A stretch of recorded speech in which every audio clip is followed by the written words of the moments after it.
Evolve by Evore. My name is Evore, as you all know, and with me I have Anna and Chuck Keels, right? Yeah, Keels.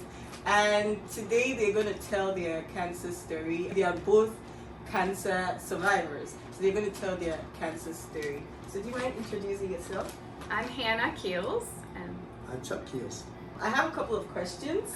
I'm just going to go right ahead and ask them. Can you tell us what kind of cancer you have or had, and how did it start? At what point did you realize, and what were the symptoms? I was diagnosed with stage 4 prostate cancer in 2015, and the symptoms were just I started having aches and pains. I started getting tired. I knew my body very well. I was always in the gym, took very good care of myself, juicing and nutrition and stuff.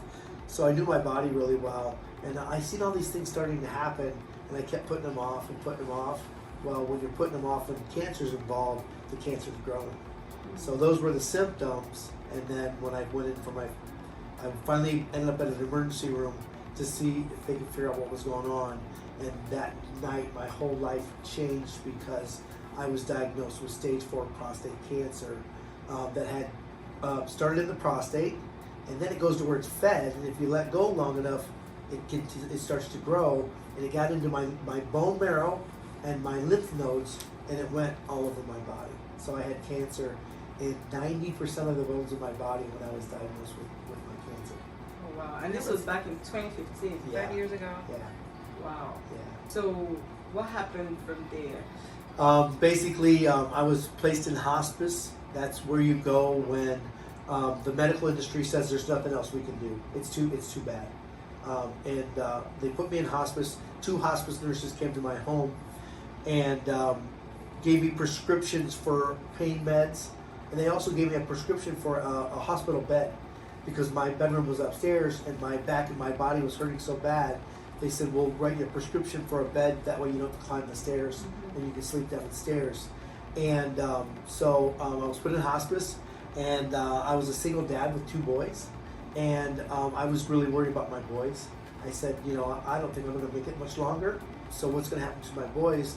And my family was in Ohio, and so I figured I needed to get my boys back to Ohio, to my family, as soon as I possibly could.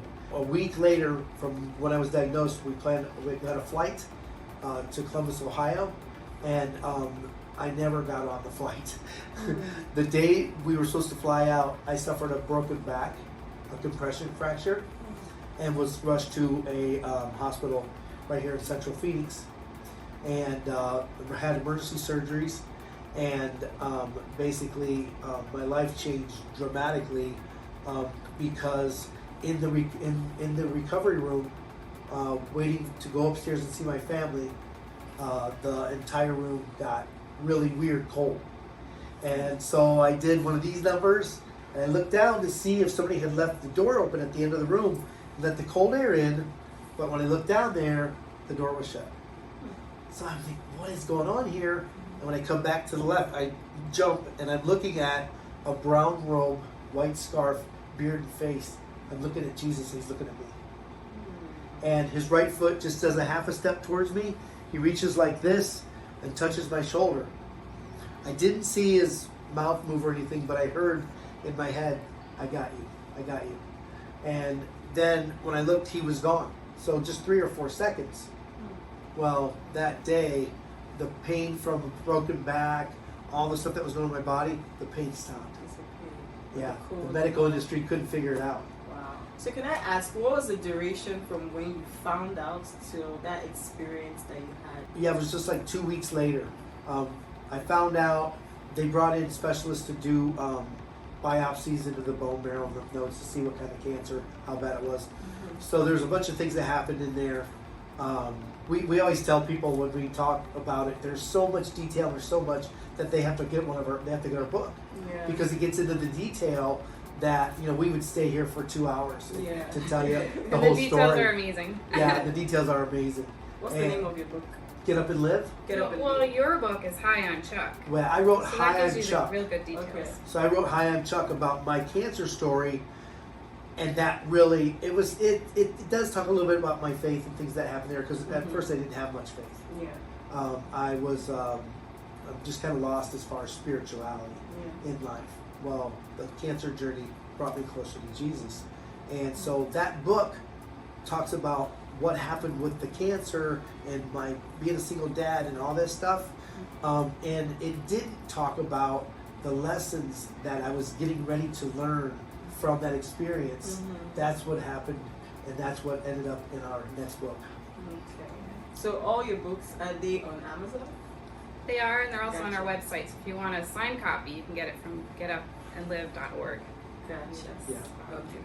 Okay, so Anna, do you mind telling us your story? Yeah, so the year that he got diagnosed, I actually moved to Phoenix from out east. And so I went through a bunch of losses where my husband at the time, I found out he was unfaithful. So he just literally walked out on me and my 4 boys. And like eventually, you know, now we talk. But it was really hard because I thought I was in it for life.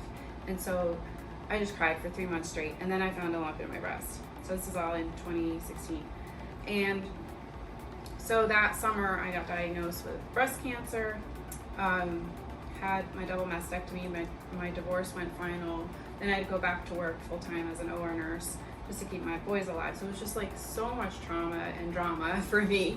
And in that, I really learned to let go of all of my things I was holding on and go to God with all the problems. And so it's not that I didn't have faith, but it grew like crazy. So I ended up writing a story about that, and then part of that 2.5 years of really hard time, my very best friend committed suicide.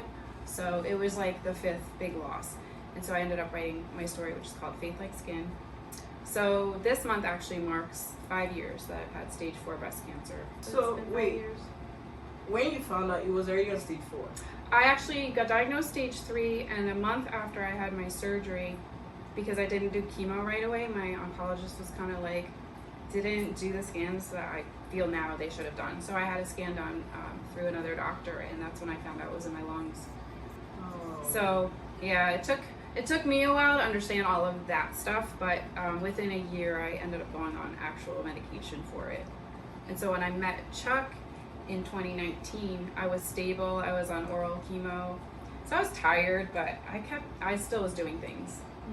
And I had retired medically, but was traveling to Europe to go see my family. That's where I'm from. I was born in Holland. So I was living my life, you know, in a good way, in a fun way. I was able to go and read to little old ladies and help at church. Yeah. And that's actually how I heard of him in the first place. His cousin is one of my really good friends, and she had never told me about him. And I was working with her at our church for the children's ministry, pulling crafts and stuff. So I was telling her all about how I wrote this book, and I was trying to figure out how to publish it. She's like, I don't know why I never had told you about Chuck, but he just published his own book. You guys should meet. He survived end-stage cancer. And so the funny part of that is she didn't have his phone number. She's like, just look him up on Facebook. So I went home and I was like, Chuck Keels on Facebook. And I couldn't even friend him because he had over 5,000 friends. So I was like, well, I'm just going to look at his videos and I'll send him a message on Messenger. Yeah. So I did, but if you're not friends, it goes to the other folder. And I was like, I don't know, this guy's older than me. I think he ends up being like 8 years older than me. I didn't know exactly how old he was, but so I was like, I don't know if he's tech savvy. Let's see. So like I literally prayed over the message. I was like, God, if you ever want him to see this and find this, I'm leaving this in your hands. And that was August 28th of 2019. And he found it a month later. And I was in Europe visiting my cousins. So then he messaged me back. He's like, let's go for coffee. And I'm like, oh, that's going to be a problem. You're going to have to wait a couple of weeks. But then we started talking to each other online and sending each other video chats. And we just hit it off like crazy. It was like this instant connection. And it was so cute. He would just make me laugh. But I mean, he was joking around about getting married before we even met. And he picked me up on October 6th.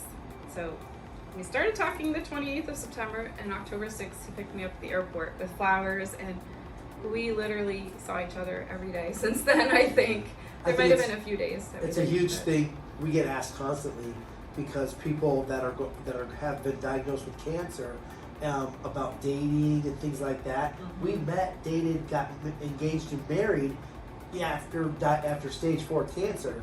And in a 3-month period. Yeah. That's the crazy part. Within 3 months, we were married. Right. So, you know, we are here to let people know that it's possible. It's possible. It takes patience, but you know, it was already dating as a single parent. You know, there's already issues. You know, I wanted to find a girl that believed in Jesus. I wanted to find a girl that had some of the same qualities that I had, and that was hard dating. And then I meet Hannah, and all of those things. You know, both single parents, both dealing with cancer, both dealing with struggles. And all of the losses you get from cancer, like your body really changes.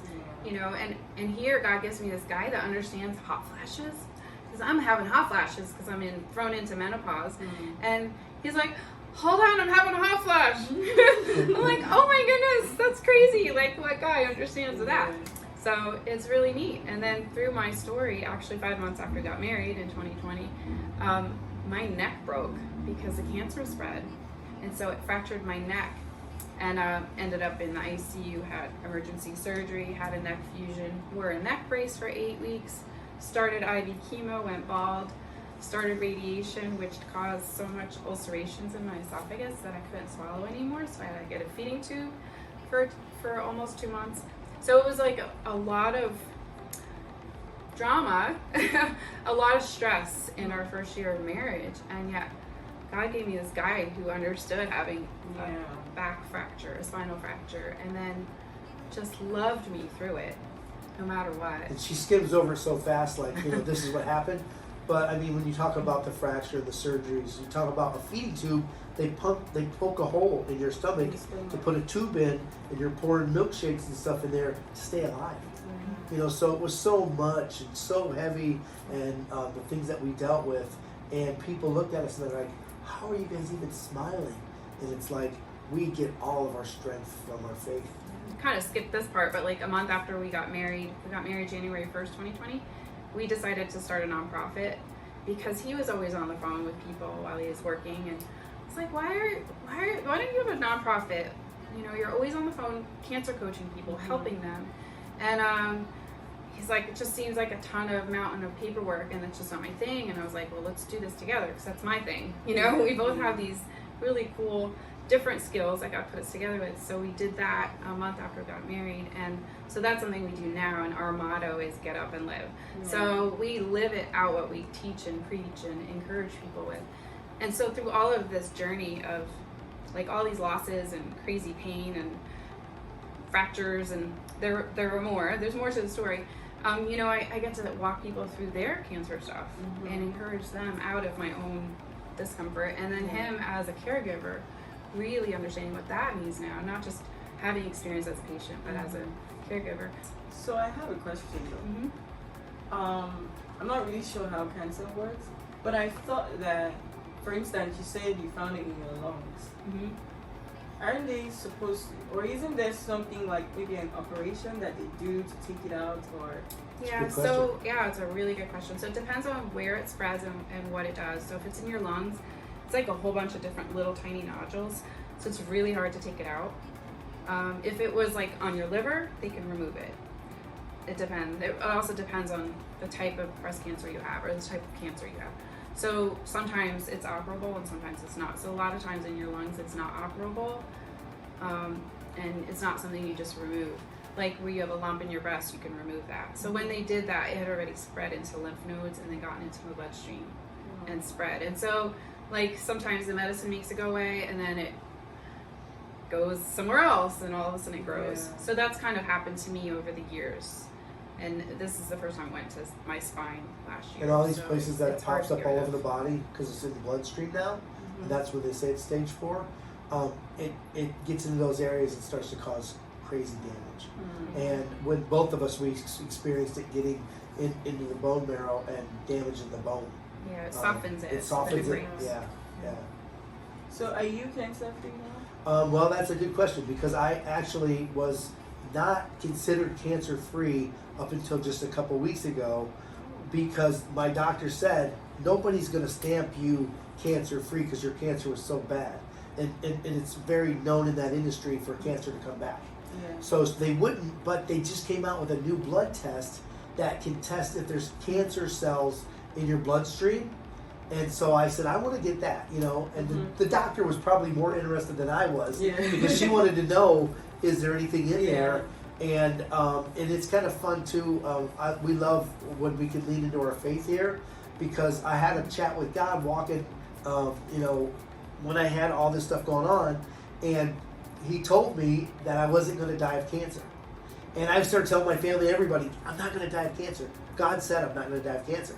And everybody around me said, yeah, sure, because cancer is so scary, right? Yeah. Well, so here it is 6 years later, and this blood test comes out that's new, and I get this blood test, and it says that there's no cancer even in my bloodstream It's anymore. not detectable. Yeah. That's amazing. So he's allowed to say he's in remission. So the doctor said I'm allowed to say remission. So you rang your bell already? No, you I never got to never Oh. did. I never did, because even going through chemo, I already knew. I already knew. I rang my bell in my head many times, because while I was going through chemo, I was also going to the gym, and even though I lost so much, you know, muscle from the cancer, I actually would go to the gym and just put the pin under one plate, but I made myself go to the gym. I made myself go to the park and walk hills and exercise and get some sunlight. I made myself get in the swimming pool and start to stretch and swim laps, even through the chemo. And when I went in to see my doctor, she said, "You're the tannest cancer patient I ever had." Yeah. So I never, the place I went to, I did do 6 months of chemo, but early in that, the test came back. They couldn't see any cancer in my bloodstream early. But you do what you're told, and that was what the medical industry said. You're set up for 6 months of chemo, and the last 3 months going in there was terrible, because I actually felt really good. And I would go in there and get chemo and feel really bad for 2 or 3 days. Okay, so the next question I have is, so when you found out about cancer, what changed for you? How did you react to the news? And what was your first thought when you found out? That is a really good question. When I found out, I was super shocked, because I had been eating completely organic, no sugar, so like the whole nutrition side of me was so healthy that it surprised me so much that I even got a cancer diagnosis at all. Like it just, I literally thought I just had a cyst. So I was completely floored and really didn't know what to do, except cry. And so this is something that we take into now with our nonprofit, because we know what that feels like. And I think that you have a similar, I'm not going to take your words out of your mouth, but like that is something we don't ever want people to go through alone. And so that is the whole point of our nonprofit, is to help people walk through those first stages, you know, give them the tools, the places to go. We've created a whole video series to help coach them. And like, I just didn't know. I didn't know what to do. And so now, having gone through it, I know what people need. So that's been like a really special part of it. That's amazing. Yeah, and same thing. It's a shock. You can't believe that the word cancer came into your life. I started thinking about my 2 boys. I started thinking about, I just turned 50, you know, and I knew I had a lot more life to live, and then this comes down, and the word cancer is involved in your life, and you don't know. And I'm blessed to be a go-getter, you know, work out and juice, and there's things that I started putting into place saying, I'm going to beat this. And the reason why I say that is because we meet a lot of people who may have been going through a cancer diagnosis for 2 or 3 years that still have that look on their face like we had when we first got diagnosed, because no one's ever came into their life to tell them to get up and live. You can do this. You can plan a vacation. You can take your dog for a walk. You can be active, and they're sitting there just thinking, you know, they're melting away. So the really cool part is, like, God put both of us together. We're both go-getters. We might do it a little bit differently, but a lot of the things we do the same. And so it's just really cool, because I realized, like, the other day I was telling my story. I have published 2 books. I started a nonprofit. I've traveled to Europe. I've traveled all over America since I got diagnosed with stage 4 breast cancer. Like, you know, you have a chance. You have a choice. Are you going to lay in bed and pull up the covers and get into victim mode, or are you gonna live your life that God gives you every single day? So I go one day at a time and just live it fully for Him, and it's changed everything. 'Cause I don't have to worry about next week. I just have to do today well, and I don't draw on my own strength. You know, it's always supernatural strength, and so it's actually really fun to wake up every morning and then have like this adventure ahead of me, and now I have this life partner with me to do it. And I'll also say something. So when I had a conversation with you downstairs, and I was telling you about the project, and then you were the first you were like, so what, you want to do an interview? I'm like, okay, energy. Yeah. I actually liked that. So I was like, oh, okay, because it kind of like boosted my, you know, I was quite enthusiastic about it, you know, after that. You know, there's some people you talk to and they're like, ugh. So it kind of like dims you down, like, okay, I'm not sure if I want to, but it kind of like encouraged me with that, you get. Like I was telling you before, I had to stop this project for a while because I felt like it was already taking a toll on me, you know, so I haven't done an interview since May, which is like how many months, you know. When I started, it was like back to back. I had 2 in April, was it 2 or 3 in April and 1 in May.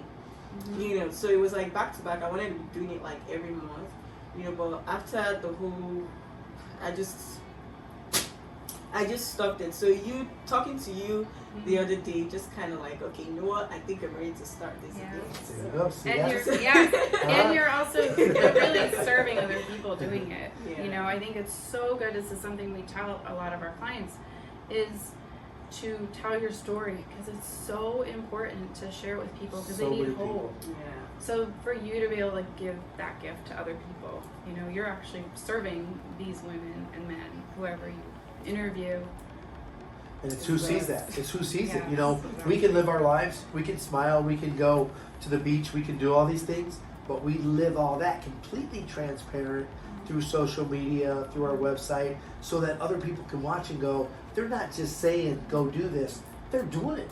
They're living that lifestyle.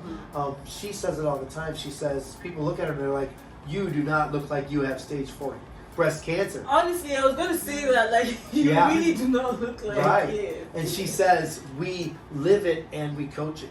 Yeah. So we're not just coaching it and telling people you should do these things. We live it first, and then we share it. And my funny little saying is, caffeine, makeup, and the Holy Spirit. So it makes me laugh when you talk about makeup, because I'm like, it's true. Because when I don't wear makeup, I look a little more tired.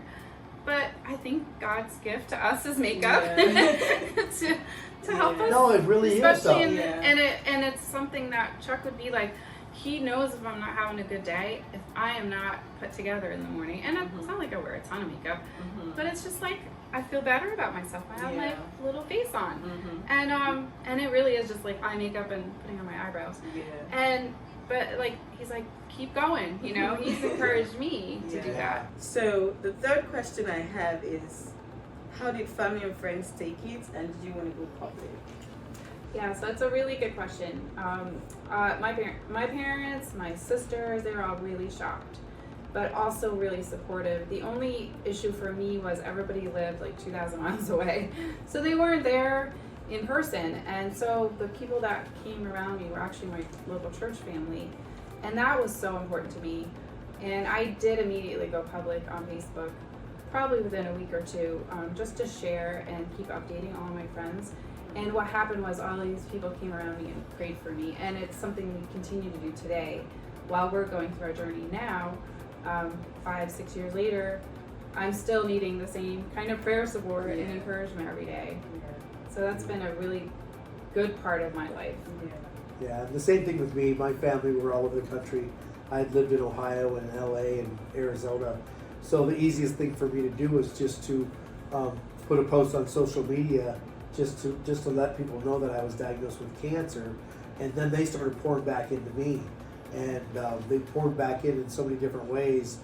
Some like meals and things that I needed because I was going through treatment, but other ones just reached out to pray with me, and they were all so special and so important. Yeah. So the next question I have is, tell me about chemo. How was the journey mentally, spiritually, emotionally for you? Yeah, so chemo for me, I have been on several kinds. So I've been on a pill form, that was giving me a lot of fatigue. And then last year I went on the intravenous through the blood, and that was a lot harder for me, so I had a lot more side effects. including a little bit nausea, mostly fatigue, and then my hair falling out. So that was a crazy opportunity where he actually buzzed my hair and then sits down and hands me the buzzer and then shaves his head in solidarity. So a lot of these things I didn't have to do alone. You know, God's now given me this guy that understands. He's been through chemo and he understands what it feels like. And I think often had worse side effects than I have. Yeah. So, you know, I think that's the thing, like, when I feel bad, it's often the side effects from cancer. It's not the actual cancer that's giving me these bad feelings. Yeah. Yeah, and the craziest thing happened with me, with the chemo that was like a mental hurdle was the first time that I got chemo. I filled out the paperwork. The nurses came into my room that day and they had on like all this gear. Like it looked like a welding mask and hats and lead protected gloves with this little bag of chemo, this chemical that they're going to put inside of my body, but they were fully protected. Yeah. And I was kind of freaking out seeing that. And so it was definitely a big mental challenge to deal with. You know, they don't want to get near this stuff, but they're going to put it in me. You know, so I would just pray about it. And I also went into a lot of cleansings and things like that I did after I was done with the chemo sessions to get the chemicals back out that were no longer needed in my system. Yeah, and I just want to point out, I've actually been on it for 4 years now, all different kinds, but currently it just doesn't have me lose my hair. Yeah. So it's been interesting because it's just this experience of fatigue and having these side effects, and then all of the things that we've been doing since then. You know, writing books and starting a nonprofit, and we actually travel a lot and do speaking events, and then realizing like the spiritual part of it. I draw my strength from God. Yeah. It is supernatural strength to be able to do what I do. And like my favorite Bible verse is Philippians 4:13. I can do all things through Christ, right? So it literally nice. isn't just for some healthy dude walking down the street. It's for Yeah. me in the middle of all these hard things. And so that's what, you know, people see. They see the Holy Spirit overflow in my body, in my life. It's supernatural strength. And if you look at our schedule, like the last 2 years, we have book signing events all over the country, speaking on stage, businesses, churches, schools. We have all these events, and we have to be back here for her next treatment. So if you look at our schedule, for 2 weeks we're all over the place, and then we're back here for a treatment. And then when she's feeling better after a couple of days, we're back to another thing. So it's pretty crazy, but we've got to put these things around her treatment and how she's feeling also. Yeah. So right now, are you on the pill chemo or the IV? I'm in the IV chemo. Oh. Yeah. So my last treatment was a couple of weeks ago because another part of my story is they found some things on my brain, so I'm starting radiation for a few days. So then you can't be on chemo at the same time. Oh. So I'm taking a little chemo break and then going back on it. So the IVF chemo is not taking out your hair? This one isn't, no. There's all kinds of different chemos for different types of breast cancer and types of different cancers. Yeah. So not all of them make you lose your hair. So that was a nice benefit of this one. Yeah. Okay. So I have just one more question. I can't stress how important a good support system is. I mean, obviously we can see that here. So what would you like to tell other families still going through the cancer process, the cancer journey? Wow, I think the biggest thing first is the foundation that we started. We put all these tools. We put there's 56 videos on there now. They're only 2 to 3 minutes long, but it's by people that are going through cancer.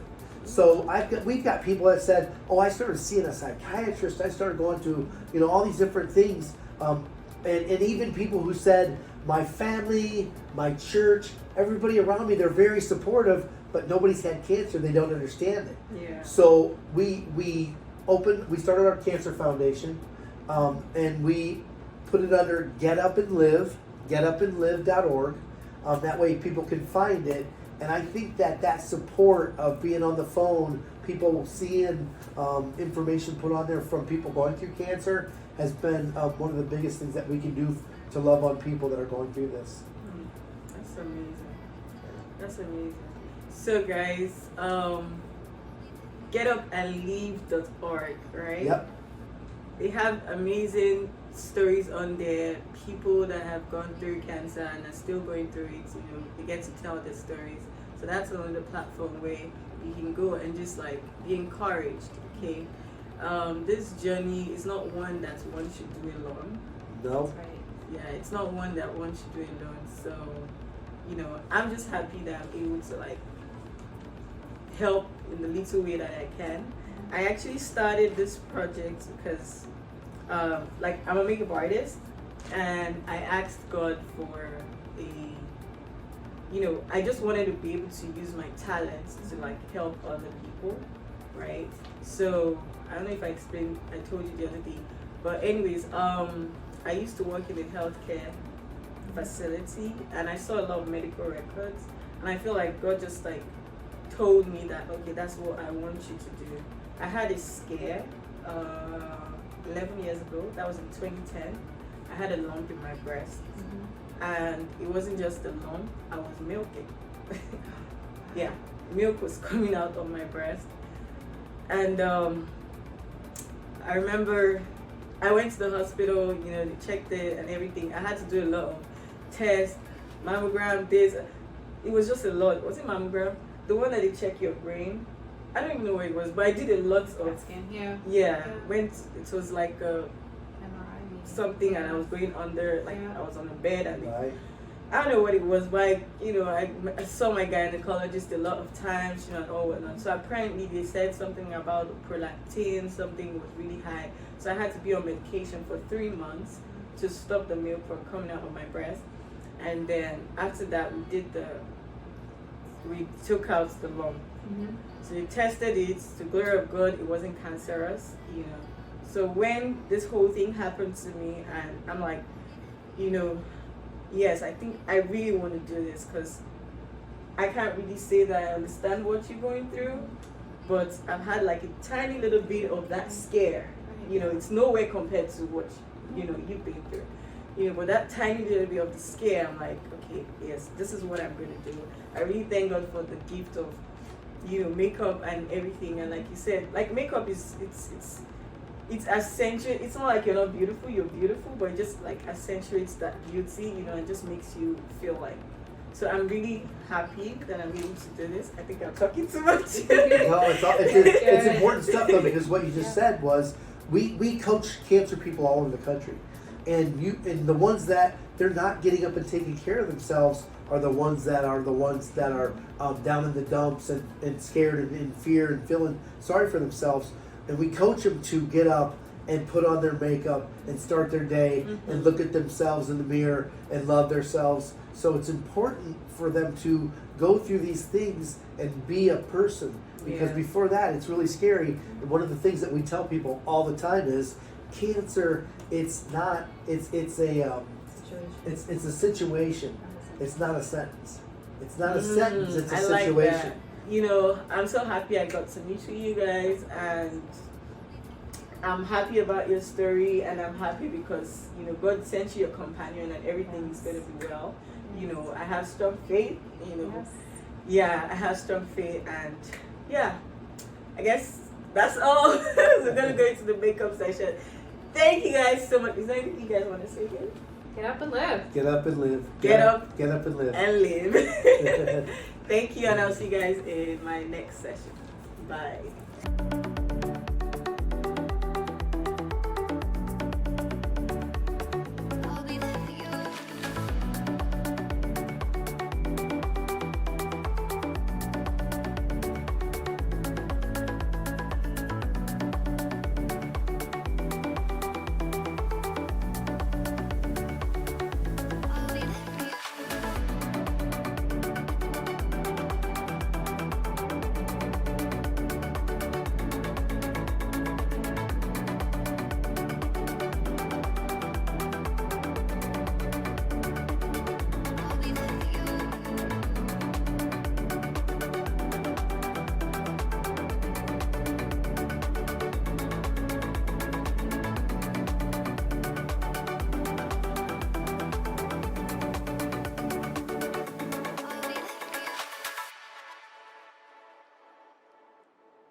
Ta-da! Ooh.